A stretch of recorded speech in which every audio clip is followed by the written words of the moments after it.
1902 میں سلطان عبدالعزیز بن عبد الرحمن بن سعود من بنی حنیفہ، اس کا تمہیں نسب بتایا ہے، آج کا حکمران بنو حنیفہ میں سے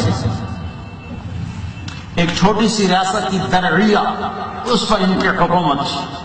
عبدالعزیز بہت نیک آدمی، بہت عظیم بادشاہ۔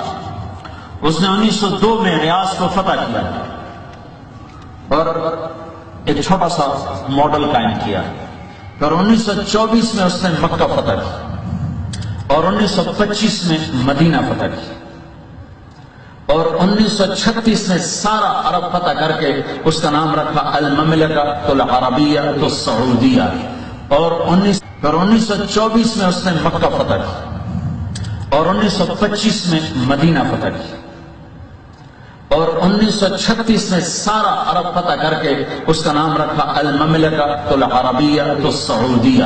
1925 میں مدینہ فتح ہوا، 1925 میں مدینہ فتح ہوا، 1925 میں مدینہ فتح ہوا، تو علماء نجد میں شدت بہت ہے، محبت اور حدود میں فرق نہیں کر سکتے، گستاخی بھی حرام ہے اور حدود سے تجاوز بھی حرام ہے۔ تو انہوں نے کہا کہ جتنے نشانات ہیں سارے مٹا، تو جنت البقیع کے سارے نشان مٹا دیں، امہات المومنین کے، صحابہ کے، اہل بیت کے، آل رسول کے سب نشانات تھے، سب مٹا دیں، سب مٹا دیں۔ انہوں نے کہا یہ سبز گنبد بھی توڑ دیا جائے، قبر پہ گنبد بنانا منع ہے، اور بالکل صحیح بات ہے، منع ہے، قبر پہ گنبد بنانا منع ہے، تو توڑ دیا جائے۔ سنیے، مسئلہ یہ ہے کہ ترکیوں کی حکومت جو تھی وہ اہل سنت و جماعت کی، اور حکومت ان سے کنہوں نے لی؟ یہ آل سعود اور آل شیخ۔ آل سعود سے مراد یہ بادشاہ ہیں جو چل رہے ہیں، اور ٹیک اوور کرنے کے بعد انہوں نے اس کا نام ہی سعودی عرب اس لیے رکھا، اس کا نام سعود تھا جس نے حملہ کر کے مسلمان حکومت لی۔ آل شیخ جو ہیں یہ آل شیخ محمد بن عبد الوہاب کی اولاد، یہ آل شیخ کہلاتے۔ انہوں نے کیا کیا کہ حرم شریف پر حملہ کرنے سے پہلے ایک معاہدہ کیا۔ معاہدہ یہ ہوا کہ ہم مل کر کے کعبے پر اور مدینہ شریف پر حملہ کریں، جب ہماری حکومت بن جائے تو یہ ہمارا معاہدہ ہے کہ آل سعود تو ان کے ہاتھ بادشاہت ہوگی، حاکم یہ ہوں گے، اور آل شیخ جو ہیں ساری مذہبی معاملات کو یہ ڈیل کریں گے، ان کی قضات ہوگی، ان کے قاضی ہوں گے، امام ان کے ہوں گے، مدرسے ان کے ہوں گے، محدث ان کے ہوں گے، مفتی ان کے ہوں گے۔ یہ دونوں میں یہ معاہدہ ہوا، اور اس معاہدہ ہونے کے بعد انہوں نے مدینہ منورہ پر چڑھائی کی، مکہ مکرمہ پر چڑھائی کی۔ جو حضرات سعودی عرب میں کوئی بہت خاص عزیز ان کے رہتے ہیں اور ہوں باخبر، سعودی عرب نے چند سال پہلے اپنا 100 سالہ جشن منایا تھا، 100 سالہ جشن۔ پوچھے جنہوں نے پروگرام دیکھا، ملک عبد العزیز کو حرم شریف میں گھوڑے پر بیٹھ کر تلوار سے لوگوں کو قتل کرتا ہوا دکھایا گیا۔ حرم شریف تو کیا یہودی آ گئے تھے حرم شریف میں؟ کون تھے جن کا قتل عام کیا؟ وہ سب سنی تھے۔ مسجد نبوی کے امام کو مصلی پر تلوار سے ذبح کیا، اور صرف 200 حضرات نے مدینہ شریف پر حملہ کیا۔ میں سن 77 میں پہلی مرتبہ مدینہ شریف گیا، قطب مدینہ حضرت اللہ مولانا ضیاء الدین صاحب مدنی رحمت اللہ علیہ کے یہاں 40 دن رہا، معاملات سنتا رہا، تو انہوں نے بتایا کہ صرف 200 آدمیوں نے حملہ کیا تھا مدینہ شریف، اور وہ اتنے پکے دیندار سنی تھے ترکی کہ جب انہوں نے حملہ کیا انہوں نے ہتھیار ڈال دی، اور یہ کہہ کر ہتھیار ڈال دیے کہ حرم رسول میں ہم قتل نہیں کریں گے۔ خود قتل ہو گئے مگر انہوں نے دفاع نہیں کیا۔ یہی حال مکہ کا ہوا، اور انہوں نے حکومتیں لی، لوگ سب بھول جاتے ہیں۔ ہوا یہ کہ حکومت لینے کے بعد سب سے پہلا کام کیا کیا انہوں نے؟ یہ بات ہے 1925 کے بعد کی 29 تک اور 30 تک ان کا آپریشن مکمل ہوا۔ جنت البقیع پر بلڈوزر چلائے، گیتی اور پھاوڑے سے جنت البقیع کے شاندار مزارہ اکھیڑ کر پھینکا، اہل بیت کے مزارات اکھیڑ کر پھینکے۔ سب سے شاندار مزار جنت البقیع میں حضرت عثمان غنی رضی اللہ عنہ کا، اس کے اینٹ پتھر الگ کر کے اس کو زمیں بوس کیا. پھر اس کے بعد جناب انہوں نے جنت مالا کا قبرستان جو ہے اس کو زمیں بوس کیا. یہ سارے مزارات انہوں نے ڈھا دیے، اور اس وقت کے نزدیک کہتے تھے کہ یہ گنبد خضرا جو ہے یہ صنم اکبر ہے، سب سے بڑا بت یہ. معاذ اللہ، گنبد خضرا کو سب سے بڑا بت تصور کرتے تھے، لیکن ان کو وہ شہید کرنے میں قادر نہیں ہو سکے. جب انہوں نے جنت البقیع، جنت مالا کو ڈھایا، تو یہ اس زمانے کی بات ہے جب مولانا محمد علی جوہر، علامہ عبد الحامد بدایونی، علامہ عبد العلیم صدیقی، ایک صحافی تھے جن کا نام ریاض الحسن ریاض حسین تھا. آج سے کوئی 30 سال پہلے اخبار جنگ میں ان کا انٹرویو چھپا تھا. یہ وہ وقت میں شامل تھے جو ہندوستان سے سعودی عرب میں احتجاج کرنے کے لیے آئے کہ بھئی ہندوستان کے مسلمان وغیر منقسم ہندوستان تھا جسے پاکستان میں ہندوستان. انہوں نے احتجاج کیا، اور احتجاج کرنے کے بعد ان سے سعودی حکومت نے وعدہ کیا کہ ہم یہ دوبارہ بنائیں گے. یہ جو آپ ان بزرگوں کے مزار پر کچھ پتھر رکھے ہوئے دیکھتے ہیں کہ جس سے یہ پتہ لگ جائے کہ یہ حضرت فاطمہ کا مزار ہے، یہ حضرت امام حسن کا ہے، یہ اسی وقت کی برکت کہ یہ پتھر لگا کر انہوں نے ایک طرح سے نشاندہی کر دی کہ یہ ان کے مزارات ہیں، لیکن اس کے بنانے کا وعدہ انہوں نے پورا نہیں کیا. حضرت خدیجۃ الکبریٰ کا روضہ جنت مالا بہت شاندار بنا ہوا تھا. کسی صاحب کے پاس وقت ہو، اس فقیر کے پاس آئیں، وہ تمام آپ کو میں فوٹو دکھاؤں گا کہ جو اس کے ڈھانے سے پہلے جنت البقیع، جنت مالا. اب بتائیے ایسے حضرات جنہوں نے ہزاروں مسلمانوں کو تحقیق کیا، کعبے پر قبضہ کیا، مدینہ شریف پر قبضہ کیا، وہاں ہم لوگ کہتے ہیں سب بھول گئے، آپ ان کے پیچھے نماز کیوں نہیں پڑھتے؟ تو اس لیے ہم ان کے پیچھے نماز نہیں پڑھتے کہ وہ عقیدتاً ہم اہل سنت و جماعت کو مشرک سمجھتے ہیں. اب بتائیے کہ جو اہل سنت کو مشرک سمجھے کیا اس کے پیچھے نماز پڑھیں گے آپ؟ اس لیے ہم نماز نہیں پڑھتے. اور اس پر کسی صاحب کو اگر تاریخ حقائق کا مطالعہ کرنا ہو، ہمارے بہت بڑے علامہ گزرے، علامہ مفتی عبد القیم قیوم صاحب رحمت اللہ تعالی علیہ، ان کی تاریخ نجد و حجاز کا مطالعہ فرما. چلیے تو ہم مولویوں کی بات ہے. محمد بن عبد الوہاب کیا تھا؟ آپ انٹرنیٹ پر سرچ کریں آپ، ہم فرے کے اعترافات. یہ ہم فرے کون تھا؟ 7 جاسوس جنہوں نے سلطنت عثمانیہ کو توڑا. 7 جاسوس، 6 مرد تھے، 1 خاتون تھی. تو انہوں نے استنبول میں جا کر کیسا تفرقہ ڈالا. یہ جو بتا رہا ہوں میں آپ کو، ہم فرے، اس نے استنبول میں ایک شیخ کے پاس بیٹھ کر درس نظامی پڑھا، عربی زبان پڑھی اور جاسوسی کی، اور کہتا تھا کہ کبھی بھی کسی کو مجھ پہ شک ہو جاتا کہ جاسوسی کا، میں فوراً عربی بولنا شروع کر دیتا. اس نے تو بالکل ننگا کر کے رکھ دیا محمد عبد الوہاب. یہ تو ایک غیر مسلم کتاب ہم فرے کے اعترافات کے نام سے، وہ عربی میں بھی چھپی ہے کوئز سے، اور کیا کہتے ہیں لندن وغیرہ سے بھی وہ چھپی. جی لندن کے تو جاسوسی تھے. یہاں اگر آپ جائیں برٹش ایمبیسی، آپ کو یہاں انگریزی میں کتاب مل جائے گی، وہ یا ہم فرے کے اعترافات، اور اردو زبان میں بھی کسی نے یہاں پاکستان کے کسی پروفیسر نے ترجمہ کیا. کتب خانے جو ہیں چھان بین کیجیے، اس میں آپ کو کتاب مل جائے. اس نے پورا قصہ محمد عبد الوہاب کا لکھا.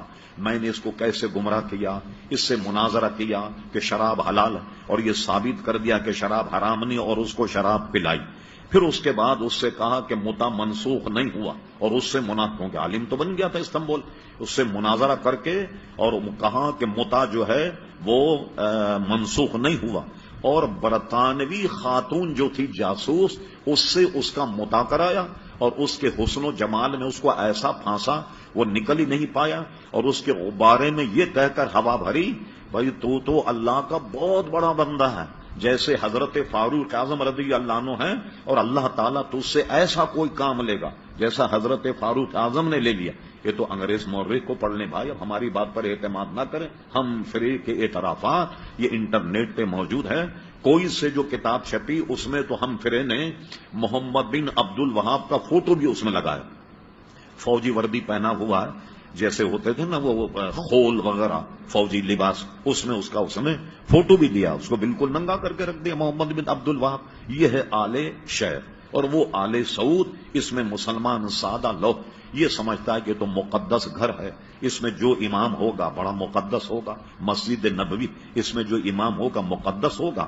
ان کارناموں کی وجہ سے ہم لوگ ان کے پیچھے نماز نہیں پڑھتے۔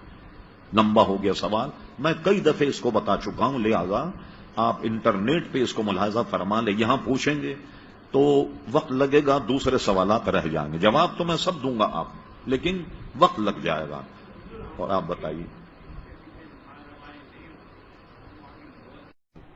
اصل میں بتاؤں آپ کو کہ لوگ اصل میں حافظہ اتنا لوگوں کا کمزور ہے کہ نجدیوں کے جو مظالم ہیں ان سب کو لوگوں نے فراموش کر دیا۔ اب تو یہ کہنے لگے بھئی حرم شریف میں جو امام ہے تو اللہ اس کا رسول ان سے راضی ہوگا نا تبھی تو وہاں امام ہے، ورنہ تو کبھی کا ہٹ گیا ہوتا۔ یہ دلیل نہیں ہے، ایسے مواقع کئی دفعے آئے ہیں حرم شریف میں۔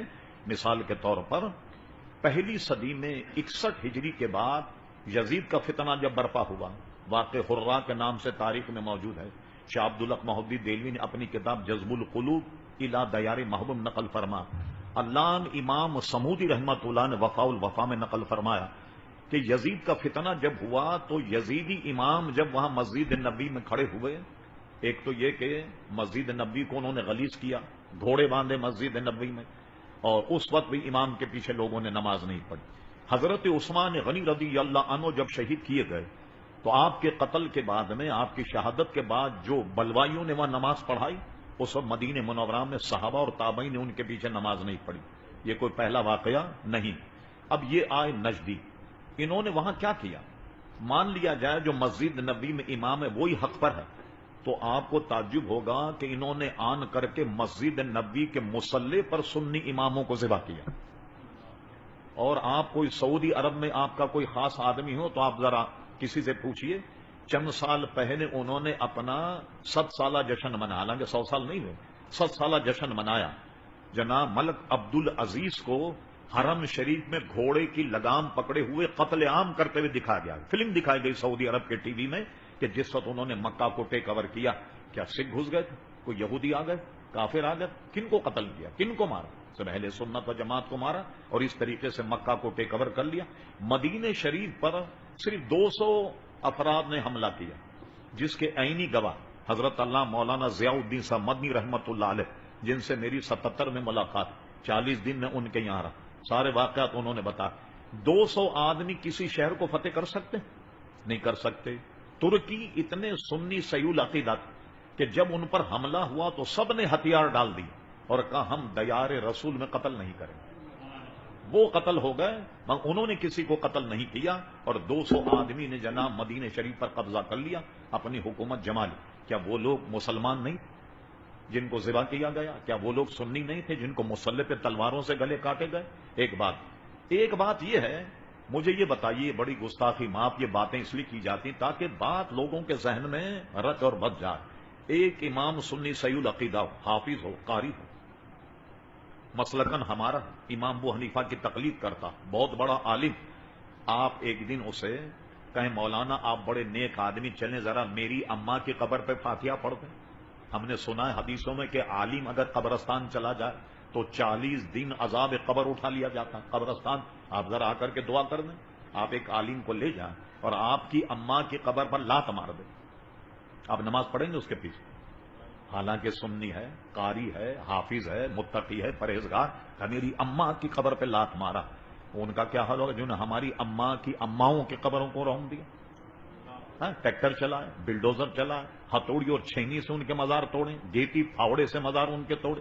حضرت حلیمہ، حضرت حضور علیہ السلام کی خدیجۃ الکبریٰ جنت مالا میں ان کا مزار دیکھے، سب میرے پاس پرانے ڈاکومنٹ موجود، بڑے بڑے مزار توڑے۔ حضرت عثمان غنی کا مزار توڑا، اہل بیت اطہار کا مزار توڑا، پورے جنت البقیع میں ٹریکٹر چلا دی اور سارے مزاروں کو مسمار کر دیا۔ اور آپ کو تعجب ہوگا سن کے کہ گنبد خضرا کو بھی گرانا چاہتے تھے، اور یہ کہتے تھے کمبت کے صنم اکبر یہ سب سے بڑا بت ہے، مگر اللہ تعالیٰ نے ان کو قدرت نہیں دی۔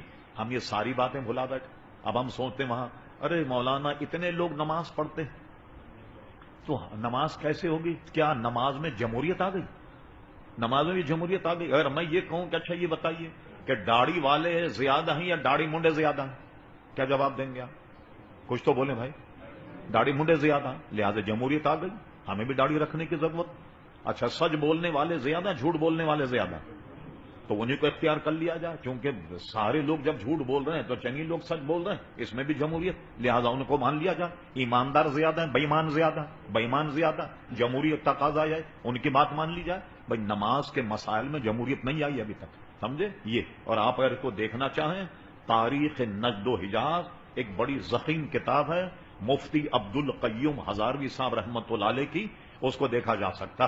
مولانا اس کو بندی کر کے بیٹھ جاؤ، کوئی دین کا مسئلہ سن لو تو اچھا کوئی فائدہ ہوگا، ٹھیک ہے نا؟ ہاں اس کا ٹیٹوا تو بند کر دیا کرو ٹیلی فون کا، جب میں نے بند کر دیا تو آپ بھی بند کریں، سوچے کیا نا؟ ہاں تو یہ کہو نا پیچھے اس امام کے میں نے اپنا ٹیلی فون بند کر دیا، آپ بھی بند کر دیجیے، تو کوئی شاید کوئی نیک بات آپ کے کانوں تک پہنچ جائے۔ چلیے صاحب وقت تو کافی ہو، کوئی ایک آدھ مسئلہ اور پوچھ لیں۔